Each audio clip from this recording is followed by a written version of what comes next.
പുള്ളി ചേട്ടാ പേര് മേപ്പടിയാണ്. അപ്പൊ പുള്ളി പേടിച്ചിരിക്കുക. എന്ന് വെച്ചാൽ വല്ല മേപ്പടിയാന്ന് പറഞ്ഞാൽ പുള്ളി വല്ല പുള്ളി മൂന്നൻ നായകനായിട്ട് വല്ല ആക്ഷൻ പടം 6 പാക്ക് ആക്കാൻ വേണ്ടി പേടിച്ചിട്ട് പുള്ളി ഇരിക്കുക. കഥ പറഞ്ഞപ്പോൾ ഇത് ഇങ്ങനെ കഥയാണോ എന്ന് പറഞ്ഞിട്ട് പുള്ളിക്ക് ഇഷ്ടപ്പെട്ടു ചെയ്യാമെന്ന് തീരുമാനിച്ചു. അപ്പൊ ഇതേ സാധനമാണ് ഐ തിങ്ക് പുള്ളിയുടെ വേർഷനിൽ പേടിച്ചിട്ട് ഇവരെങ്ങനെ ഒഴിവാക്കി വിടാമെന്ന് പറഞ്ഞ ഒരു നറേഷൻ എന്തായാലും ആ ചിരി പറ്റുന്നില്ല, ചിരി പറ്റൂല. ഓക്കെ, ശരി, വേണ്ട. ഇനി നമുക്ക് പീപ്പിൾസ് ചോയ്സിലേക്ക് വരാം. പീപ്പിൾസ് ചോയ്സ് എന്ന് പറഞ്ഞാൽ നമ്മളിപ്പോൾ ഉണ്ണിയാണ് ഗസ്റ്റ് എന്ന് അറിഞ്ഞുകൊണ്ട് നമ്മൾ കുറേ പേരുടെ അടുത്ത് ഒരു സർവേ പോലെ നമ്മൾ ചോദിച്ചു. അതിനകത്തുനിന്ന് ഏറ്റവും കൂടുതൽ വന്നിരിക്കുന്നതിനകത്തുനിന്ന് നമ്മൾ പിക്ക് ചെയ്ത ഒരു 4-5 ചോദ്യങ്ങളാണ് കേട്ടോ. അതിനും കൂടെ ആൻസർ. ഉണ്ണിയുടെ ആദ്യ പ്രണയം, അതാണ് ഒരാൾക്ക് അറിയേണ്ടത്. ഏത് വയസ്സിലായിരുന്നു? സ്കൂളിലായിരുന്നോ, കോളേജിലായിരുന്നോ? ഗുജറാത്തിലെ ഒരു ഗുജറാത്തി കുട്ടീനെ? മലയാളി മലയാളി കുട്ടി. അതെ അതെ. സോ ഞാൻ ഇവിടെ കാണാൻ വേണ്ടി സൺഡേ മാസൊക്കെ അറ്റൻഡ് ചെയ്യാൻ പോയിട്ട് പിന്നെ അങ്ങനെ പറയാൻ ഒരുപാട് കൗണ്ട് ചെയ്തിട്ടുണ്ടോ ഉണ്ണി? എത്ര പേരെയാണെന്ന്? ഇല്ലേ, കൗണ്ട്ലെസ് ആണെന്നോ? എല്ലാരും ഓർമ്മയുണ്ട്, ഉണ്ട്, എല്ലാരും സ്റ്റിൽ ഓർമ്മയുണ്ട് ഓരോ പ്രായത്തിലും. ഇപ്പൊ ഈ പറഞ്ഞ മാസം അറ്റൻഡ് ചെയ്യാൻ പോയത് ഏത് പ്രായത്തിലാ? ഞാൻ 12th സ്റ്റാൻഡേർഡിലായിരുന്നു. അത്ര ആയപ്പോഴാണ് പ്രേമിക്കാൻ തുടങ്ങിയത്. പ്രേമൊന്നുമില്ല, പ്രണയം ആണല്ലേ. ഈ 1 വേ സൈഡിലായിട്ട് നിന്നിട്ടുണ്ട്, 2 സൈഡിലായിട്ട് നിന്നിട്ടുണ്ട്, അങ്ങനെ പല രീതിയിലും ഇപ്പോഴും അങ്ങനെ തന്നെയാണോ പോയിക്കൊണ്ടിരിക്കണേ?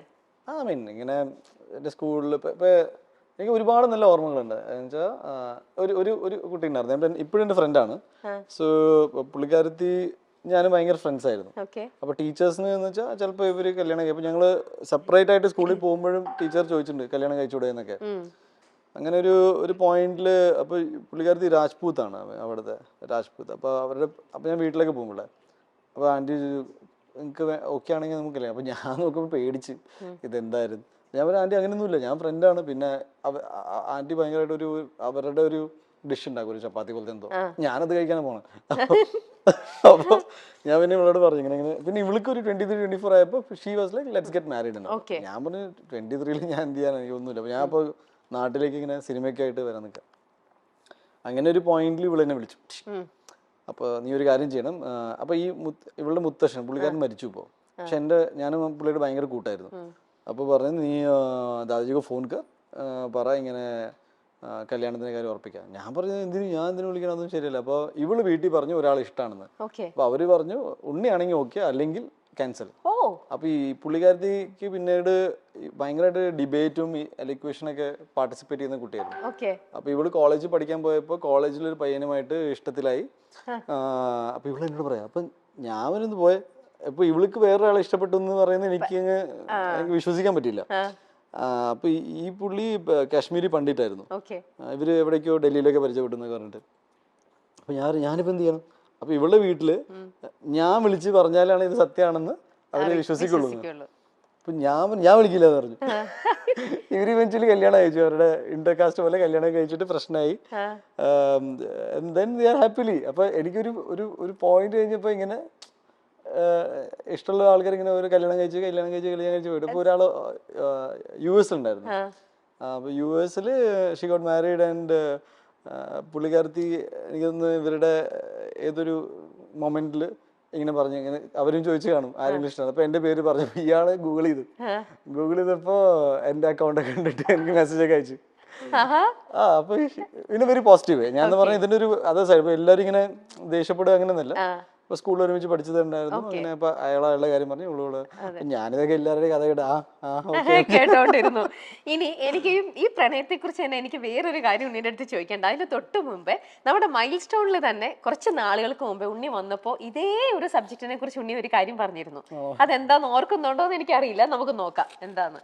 ആരുടെയും കല്യാണം കണ്ടിട്ട് അസൂയ തോന്നിയിട്ടുണ്ടോ? പിന്നെ ഇപ്പൊ എനിക്ക് അതാണ് പണി.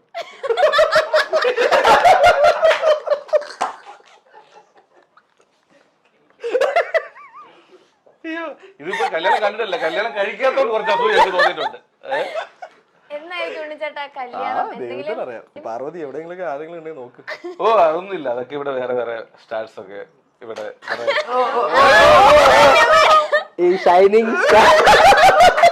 അയ്യോ എന്താണ് ഉണ്ണി അത്? എനിക്കറിയില്ല. പാർവതി ഇങ്ങനെ ചോദിച്ചപ്പോ ഇങ്ങനെ ബേസിക്കലി എന്റെ കല്യാണം നടക്കാത്തതുകൊണ്ടും ഇവർക്ക് ഇത് തന്നെ ചോദിക്കേണ്ടത് എന്താണ് കല്യാണം blah blah blah. ഇപ്പൊ ഞാൻ ചോദിക്കട്ടെ, വീട്ടിൽ അച്ഛനും അമ്മയും പറയുന്നുണ്ടോ ശരിക്കും എല്ലാ കല്യാണ വീട്ടിലും കാര്യം? ഉണ്ടാവുമല്ലോ. അവര് ആലോചിക്കുന്നുണ്ടോ ഉണ്ണിക്ക് ഒരു അറേഞ്ച്ഡ് മാരേജ് ആണോ അതോ ലവ് മാരേജ് ആണോ കൂടുതൽ താല്പര്യം? എന്തെങ്കിലുമൊക്കെ നടന്നാൽ മതിയായിരുന്നു. അങ്ങനെയല്ല, ചിലർക്ക് ഇപ്പം നമുക്ക് ചിലർക്ക് സെറ്റ് ആവില്ല അറേഞ്ച്ഡ് മാരേജ്, എന്നാൽ ചിലർക്ക് ലവ് മാരേജ് സെറ്റ് ആവില്ല. അപ്പൊ അങ്ങനെ ഒരു ഉണ്ണിയുടെ ഒരു പെർസ്പെക്റ്റീവ് എങ്ങനെയാണ്? ഞാൻ ഇതിന് ഭയങ്കര ഇപ്പൊ ഇത്രയും സീരിയസ് ആയിട്ട് ഞാൻ ചിന്തിക്കാറില്ല ആക്ച്വലി. കല്യാണത്തെ കുറിച്ച് ഇതുവരെ സീരിയസ് ആയിട്ട് ചിന്തിച്ചിട്ടില്ല. സീരിയസ് ആയിട്ട് ഇങ്ങനെ അയ്യോ കല്യാണം നടന്നിട്ടില്ല അതുകൊണ്ട് എന്തോ പ്രശ്നമാണെന്ന് ഇല്ല. അത് എന്നാലും അമ്മ പറഞ്ഞുകൊണ്ടിരിക്കല്ലേ മോനെ ഡെഫിനറ്റ്ലി. അപ്പൊ നമ്മളിങ്ങനെ പറയും ഓക്കെ നിങ്ങൾ നോക്കൂ നോക്കൂ, ഓക്കെ നോക്കൂ ഏതെങ്കിലും ഒരാൾ കണ്ടുമുട്ടുവാണെങ്കിൽ നമുക്ക് നോക്കാം. ചെയ്യാം. പക്ഷെ എനിക്ക് ഒരു കാര്യം വളരെ ക്ലിയർ ആണ്, ഇത് അയ്യോ ഈ ടൈമായി ഞാൻ ഈ കല്യാണം കഴിച്ചില്ലെങ്കിൽ എനിക്ക് അതിലൊരു പാനിക് ലെവലില് നിക്കുന്നില്ല. നിന്നിട്ട് എന്തെങ്കിലും ഒരു എടുത്തു ചാടി ഒരു തീരുമാനം ചെയ്യും ഈ കാര്യത്തിൽ ഞാൻ ചിന്തിക്കുന്നുണ്ടെന്ന് പറയാം. എടുത്തു ചാട്ടം ഇല്ല. ഓക്കെ, അപ്പൊ പിന്നെ അത് വഴിയെ വരേണ്ട സമയത്ത് വരേണ്ട ഒരു പോലെ. സമയത്ത് സംഭവിക്കുമെന്ന് വിചാരിക്കുന്നു. ഓക്കെ, അപ്പൊ ശരി, അതുവരെ ഓക്കെ, അത്രേ ഉള്ളൂ. ഓക്കെ, അപ്പൊ ഇനി അടുത്തത് കേട്ടോ, ഉണ്ണിയുടെ സ്റ്റാർ ക്രഷിനെ കുറിച്ച് ചോദിച്ചാൽ എന്ത് ഉത്തരമായിരിക്കും ലഭിക്കുക? അനുഷ്ക ഷെട്ടി. എല്ലാ മൂവീസും കാണാറുണ്ടോ? എല്ലാം ഏകദേശം എല്ലാ മൂവീസ് കാണുന്നില്ല, എന്നാലും അത്യാവശ്യം കാണാറുണ്ട്. കണ്ടിട്ടൊക്കെ അങ്ങനെയല്ലേ. Yes, okay. അടുത്തത്, ഉണ്ണി മുകുന്ദന്റെ സംവിധാനത്തിൽ ഒരു സിനിമ ഇനി എന്ന് കാണാനാകും? എത്രയും പെട്ടെന്ന് സംഭവിക്കട്ടെ. ആണോ ഉണ്ണി? അങ്ങനെ ഒരു പ്ലാൻ ഉണ്ടോ? അതെ അതെ. ഞാൻ ആക്ച്വലി കഴിഞ്ഞ 5 വർഷമായിട്ട് ഞാൻ റെഡിയാണ്. പിന്നെ സാഹചര്യങ്ങൾ ഇങ്ങനെ ഒത്തുചേർന്ന് വന്നാൽ ചെയ്യുന്ന രീതിയിലാണ്. ഓ, ഓക്കെ. കഥയൊന്നും കേട്ടു തുടങ്ങുമോ? അങ്ങനെയൊന്നും ആയിട്ടില്ല? എല്ലാം റെഡിയാണ്. ആണ്. ഓൾമോസ്റ്റ് ഞാൻ എന്ത് ചെയ്യണം എന്ന് എനിക്ക് ധാരണയുണ്ട്. അത് അതിന്റെ ഒരു ലോജിസ്റ്റിക്സും പിന്നെ അത് ചെയ്തെടുക്കാനുള്ള ഒരു ടൈം പിന്നെ എന്റെ ബേസിക്കലി ഇതിനെല്ലാം തടസ്സം വരുന്നത് ആഗ്രഹമുണ്ട്. അപ്പോ ഞാനിപ്പോ കമ്മിറ്റ് ചെയ്ത സിനിമകൾ കംപ്ലീറ്റ് ചെയ്യണമെന്നാണ് പ്രയോറിറ്റി. അപ്പൊ അതുകൊണ്ട് എന്നിട്ട് ചെയ്യാമെന്നുള്ള പ്ലാനില്. Okay, good. അഭിനയിച്ച നായികമാരിൽ ഇനി ഒരു തവണ കൂടി അഭിനയിക്കണമെന്ന് തോന്നിയത് ആരുടെ കാര്യത്തിലാണ്? ഇതൊക്കെ ഓരോരുത്തരും ചോദിക്കുന്ന കേട്ടോ, ഓരോരുത്തർക്കും അറിയാനുള്ള ഓരോരോ അഭിനയിച്ച നായികമാരിൽ. ലാസ്റ്റ് ഇപ്പൊ ഞാൻ ജയഗണേഷിൽ വർക്ക് ചെയ്ത മഹിമയുടെ ഒപ്പം വർക്ക് ചെയ്യാം. ഐ തിങ്ക് ഞാൻ വർക്ക് ചെയ്തതിൽ വെച്ചാൽ വൺ ഓഫ് ദി മോസ്റ്റ് ഈ അടുത്തായിട്ട് ഭയങ്കര പ്രൊഫഷണൽ ആണ്. ഐ തിങ്ക് ഇന്ത്യയിൽ തന്നെ അറിയപ്പെടാൻ സാധ്യതയുള്ളൊരു ആക്ട്രസ് ആണ്. She is very good actually. എന്ന് വെച്ചാൽ in terms of acting and പിന്നെ പ്രൊഫഷണലിസം എന്ന് പറയുന്ന സംഭവം ഉണ്ടല്ലോ, ലൈക്ക് ഒരു പ്രൊജക്ടിനെ എങ്ങനെ ഹാൻഡിൽ ചെയ്യണം, ആൾക്കാരുമായിട്ടുള്ള പെരുമാറ്റം, അതെല്ലാം പക്ക. ഓക്കെ, അത് വെച്ച് ചോദിക്കുമ്പോൾ ചോദിക്കട്ടെ, ലോഹിതദാസ് സാറുമായിട്ട് എങ്ങനെയെങ്കിലും പരിചയമുണ്ടോ? കണക്റ്റഡ് ആണോ? ഇല്ല, ഒന്നുമില്ല. എനിക്ക് ആഗ്രഹം ഉണ്ടായപ്പോൾ അച്ഛനോട് പറഞ്ഞു. അപ്പൊ അച്ഛന്റെ ഒരു ഫ്രണ്ട് ഉണ്ട്, ഗംഗാധരൻ അങ്കിൾ, തൃശ്ശൂര്. ഗംഗാധരൻ അങ്കിളുടെ ഫ്രണ്ടാണ് TG രവി സാറ്. അങ്ങനെ TG രവി സാറിന്റെ അടുത്ത് തൃശ്ശൂർ ആരെങ്കിലും സിനിമ ഡയറക്ടർ ആരെങ്കിലും അങ്ങനെ ലോഹിത് സാറിന്റെ നമ്പർ അഡ്രസ്സ് കിട്ടി. ആ അഡ്രസ്സിലേക്ക് ഞാൻ കത്തയക്കുന്നു. പിന്നെ സാറിന് ഇഷ്ടപ്പെട്ടിട്ട് സാറ് വിളിക്കുക, അങ്ങനെയാണ് ഉണ്ടായത്. അത് മാളികപ്പുറം ഹിറ്റായതിനു ശേഷം ഞാൻ TG രവി സാറിനെ വിളിച്ച് ഈ കാര്യം അറിയിക്കുകയാണ്. ചേട്ടൻ കൊടുത്ത അഡ്രസ്സ് കാരണമാണ് പിന്നീട് സിനിമയിൽ വരാൻ സാധിച്ചത്. He was very happy. Oh, അങ്ങനെ. ഓക്കെ, ശരി. ഇനി പ്രേക്ഷകർ പീപ്പിൾസിന്റെ അടുത്തത് dream character of Unni Mukundan, അതാണ് ഒരാൾ ചോദിച്ചിരിക്കുന്നത്. അറിയില്ല, ഞാൻ ഒരുപാട് ഇനിയും സിനിമകൾ ചെയ്യേണ്ടിയിരിക്കുന്നു. അപ്പോൾ അതിൽ വരുന്ന എല്ലാ കഥാപാത്രങ്ങളും നന്നായി വരട്ടെ എന്നാണ്. അങ്ങനെ ഇന്ന സ്പെസിഫിക് ഇല്ല. മനസ്സിൽ കാണുന്നത് ഏത് തരത്തിലുള്ള ഒരു ക്യാരക്ടർ? ഒരു സൂപ്പർ ഹീറോ സിനിമ എന്ന് പറയുകയാണെങ്കിൽ ഞാൻ ഓൾറെഡി ഗന്ധർവ എന്ന സിനിമയ്ക്ക് വേണ്ടി വർക്ക് ചെയ്തുകൊണ്ടിരിക്കുകയാണ്. ദെൻ എനിക്കൊരു ആർമി മൂവി ചെയ്യണമെന്നുണ്ട്, ഇന്ത്യൻ ആർമിക്ക് വേണ്ടിയിട്ട്. പിന്നെ ഒരുപാട് നല്ല കഥാപാത്രങ്ങൾ, അത് പിന്നീട് ഒരു നല്ല രീതിയിൽ മുന്നോട്ട്. ഇപ്പൊ ഞാൻ മാളികപ്പുറം ചെയ്യുമ്പോൾ ഞാൻ അറിഞ്ഞില്ല ഇത് ഇത്രയും നല്ല രീതിയിൽ ഹിറ്റ് ആവുന്നു അല്ലെങ്കിൽ ആൾക്കാർക്ക് ഇഷ്ടപ്പെടുന്നു. അത് മേപ്പടിയാനാണെങ്കിലും മല്ലു സിംഗ്. ഇപ്പൊ ഞാൻ മല്ലു സിംഗ് ആദ്യം റിജക്ട് ചെയ്ത സിനിമയാണ്. എനിക്ക് ഈ കഥ വല്ലാത്തൊരു കഥയാണെന്ന് തോന്നി. പക്ഷെ അത് ഇത്ര വലിയ ഹിറ്റ് ആയില്ല. അപ്പൊ എനിക്ക് അറിയില്ല, ചെയ്യുന്നത് നന്നായിട്ട് ചെയ്യണമെന്നുണ്ട്. ഇനി നമുക്ക് ജയ് ഗണേശനിലേക്ക് എത്താം. ജയ് ഗണേശനില് മുമ്പേ നമ്മൾ കുറച്ച് കാര്യം പറഞ്ഞിട്ട് അത് അവിടെ നിന്നു. ഉണ്ണിയുടെ ക്യാരക്ടറിനെ കുറിച്ച് ഒന്ന് പറയാൻ പറ്റുന്ന കാര്യങ്ങൾ റിവീൽ ചെയ്താൽ മതി. എന്റെ ക്യാരക്ടർ ഗണേഷ്, ഞാൻ ഈ അടുത്തായിട്ട് കേട്ടതിൽ വെച്ച് ഏറ്റവും എനിക്ക് ഭയങ്കരമായിട്ട് റിലേറ്റ് ചെയ്യാൻ പറ്റുന്ന ഒരു ക്യാരക്ടറായിട്ട് തോന്നിയത്. ഇമോഷണൽ കണക്ട് ഭയങ്കരമായിട്ട്. ഞങ്ങള് രഞ്ജിത്ത് എൻ്റെ അടുത്ത് കഥ പറഞ്ഞു, പിന്നെ സ്ക്രിപ്റ്റ് സബ്മിറ്റ് ചെയ്തു. ഞാനൊരു 28 ഡ്രാഫ്റ്റ് വായിച്ചിട്ടുണ്ടായിരുന്നു. അപ്പോൾ 28 തവണ വായിക്കുമ്പോഴും എനിക്ക് ഭയങ്കരമായിട്ട് കണക്ട് ചെയ്തു ആ കഥ. പിന്നെ ഞാൻ ആദ്യമായിട്ടാണ് ഇങ്ങനെ ഒരു സ്പെഷ്യലി ഏബിൾ ക്യാരക്ടറായിട്ട് ചെയ്യുന്നത്. വീൽ ചെയറിലായിരുന്നു ഫുൾ. അതിൻ്റെ ചാലഞ്ചസ് വേറെ ആയിരുന്നു. അപ്പോൾ രഞ്ജിത്തിന് ഒരു പ്രൈമറിലി ഒരു മുഖമില്ലെങ്കിൽ എങ്ങനെ ആയിരിക്കണം ഇയാളെന്ന് പറഞ്ഞപ്പോൾ അത്യാവശ്യം സ്ട്രെങ്ത് ഫീൽ ചെയ്യുന്ന ഒരാൾ ഈ ക്യാരക്ടർ ചെയ്താൽ പുള്ളിക്ക് ജസ്റ്റിഫൈ ചെയ്യാൻ പറ്റുമെന്ന് തോന്നി. അങ്ങനെയാണ് എന്നിലേക്ക് എത്തിയത്. അപ്പം ഞാനും പിന്നെ ഇതിൻ്റെ ഫുൾ എനിക്ക് കഥ ഡീറ്റെയിൽ ആയിട്ട് പറയാൻ പറ്റാത്തതുകൊണ്ട് പറയാം, ഇതിൻ്റെ ഒരു ഇമോഷണൽ കണക്ട് ഭയങ്കര രസമാണ്. അതായത് ഈ സിനിമ ആര് കണ്ടാലും അവർക്ക് ഒരു ഒരു ഒരു kind of life is beautiful പറഞ്ഞ പോലെ ഒരു വളരെ പോസിറ്റിവിറ്റി അവർക്ക് കിട്ടും. ഒരു കാര്യം ഉറപ്പായിട്ട് പറയാണ്, എൻ്റെ സ്പെഷ്യലി ഏബിൾഡ് സുഹൃത്തുക്കൾ, ബ്രദേഴ്സ് ഈ സിനിമ കാണുമ്പോൾ അവർക്ക് രോമാഞ്ചടിക്കും. ദാറ്റ് ഈസ് അവരെ സംബന്ധിച്ച് എനിക്ക് ഈ സിനിമ ഒരു രീതിയിലും മോശമായി ഈ കഥാപാത്രത്തെ ഇങ്ങനെ കാണിച്ചല്ലോ അങ്ങനെയല്ലാതെ ഒരു ഹീറോയിക് രീതിയിൽ തന്നെയാണ് ആ സിനിമ നമ്മൾ ഇത് എന്താ പറയുക ഈ ക്യാരക്ടറിനെ നമ്മൾ പ്രസന്റ് ചെയ്യുന്നത്. പിന്നെ നല്ല ആക്ടേഴ്സ് ഉണ്ട്, നല്ല നല്ല ക്രൂ കിട്ടി എനിക്ക്. പ്രൊഡക്ഷനും ഡിസ്ട്രിബ്യൂഷനും നമ്മൾ ഹാൻഡിൽ ചെയ്യുന്നത് UMF ആ ചെയ്യുന്നത്. പിന്നെ മൊത്തത്തിൽ മാളികപ്പുറം എന്ന സിനിമയ്ക്ക് ശേഷം എനിക്കൊരു ചെറിയ പ്രഷർ ഉണ്ടായിരുന്നു, ഇനി എന്ത് ചെയ്യണം, ഇത്രയും പ്രതീക്ഷകൾ പിന്നെ എൻ്റെ ഈ സിനിമ കണ്ടതും വിജയിപ്പിച്ചത് ഒരു ഫാമിലി ഓഡിയൻസ് ആണ്. അപ്പൊ ഫാമിലി ഓഡിയൻസ് ബിഹേവ് ചെയ്യുന്നത് യൂത്ത് എന്ന പോലെയല്ല.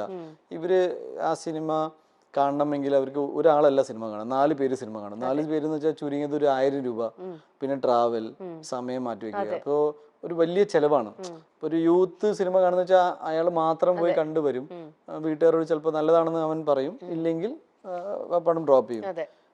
ഫാമിലീസ് ഒരു ആക്ടറിനെ ട്രസ്റ്റ് ചെയ്തിട്ട് സിനിമയിൽ പോകുന്ന ഒരു സ്വഭാവം കാണിക്കുന്ന ഒരു സ്വഭാവമുണ്ട്. ഞാൻ കുറേ പേരെ കാണുമ്പോൾ ഉണ്ണിയുടെ അടുത്ത പടം ഏതാന്ന് പറയുമ്പോൾ എനിക്ക് നല്ലൊരു സിനിമ അവർക്ക് കൊടുക്കണം എന്നുണ്ടായിരുന്നു, നല്ല സിനിമ. അപ്പോൾ ഒരു വർഷം ഇതിനു വേണ്ടി മാറ്റി വെച്ചൊന്നുമല്ല, ഇതിനിടയിൽ ഞാൻ തമിഴ് ചെയ്തിട്ടുണ്ട്.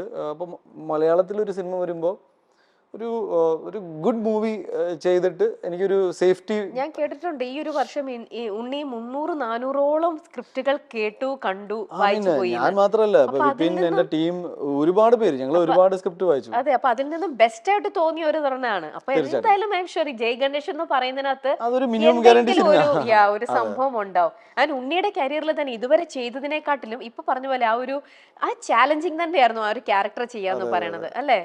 എനിക്ക് ഭയങ്കര ശാരീരികമായിട്ടും മാനസികമായിട്ടും എന്നെ ഭയങ്കരമായിട്ട് ടച്ച് ചെയ്ത ഒരു ക്യാരക്ടറാണ്. ഒരു സിനിമ ചെയ്തതിന് ശേഷം എനിക്ക് സങ്കടം തോന്നിയെന്ന് വെച്ചാൽ ഒരു സിനിമ ചെയ്യേണ്ടി വന്നു എനിക്ക് ഇത്രയും സ്പെഷ്യലി ഏബിൾഡ് ആയ അല്ലെങ്കിൽ ഭിന്നശേഷി നിൽക്കുന്ന സുഹൃത്തുക്കളെ അവരുടെ ലൈഫിനെ കുറിച്ച് മനസ്സിലാക്കാൻ. നമ്മുടെ സൊസൈറ്റി ഡിസൈൻഡ് നമ്മളെ പോലെ ഇങ്ങനെ ജീവിച്ചു പോകുന്ന ആൾക്കാർക്ക് വേണ്ടിയിട്ടാണ്, എൻജിനീയർഡ് ഫോർ ദാറ്റ്. ഒരു റൂമിലേക്ക് കയറുമ്പോൾ ബുദ്ധിമുട്ടുണ്ട്. ഞാൻ ചുമ്മാ വീൽ ചെയറിൽ റൂമിൽ കയറുന്ന സീക്വൻസിന് ഞാൻ തലകുത്തി വീണു. എനിക്ക് അന്ന് ഉണ്ടായ സങ്കടം ഞാൻ വീണതിന്റെ അല്ല, ഇതൊക്കെ നമ്മളിതിനെ നമ്മുടെ ശ്രദ്ധ പോയിട്ടില്ലല്ലോ ഇതില്. സോ ഡെഫിനറ്റ്ലി ഈ സിനിമ കൊണ്ട് ഞാനതൊരു നല്ല വ്യക്തി എന്ന രീതിയിലും മോർ എന്താ പറയാ കമ്പാഷനേറ്റ്, നമുക്ക് അറിയാൻ പറ്റി, ഫീൽ ചെയ്യാൻ പറ്റി, ഇമോഷണൽ കുറേ സാധനങ്ങൾ. പിന്നെ ഞാൻ പറയട്ടെ, ദൈവം എന്ത് ടെൻഷൻ വന്നാലും എന്നെ ഇങ്ങനെ ആക്കിയല്ലോ എന്നതിന്റെ ഒരു കടപ്പാടുണ്ട് ദൈവത്തിനോട്. എന്ന് വെച്ചാൽ ഓക്കെ, എവറിങ് ഈസ് ഫൈൻ. നമ്മുടെ ആരോഗ്യം നമ്മുടെ കൂടെ ഉണ്ടെങ്കിൽ തന്നെ വലിയ കാര്യമാണ്.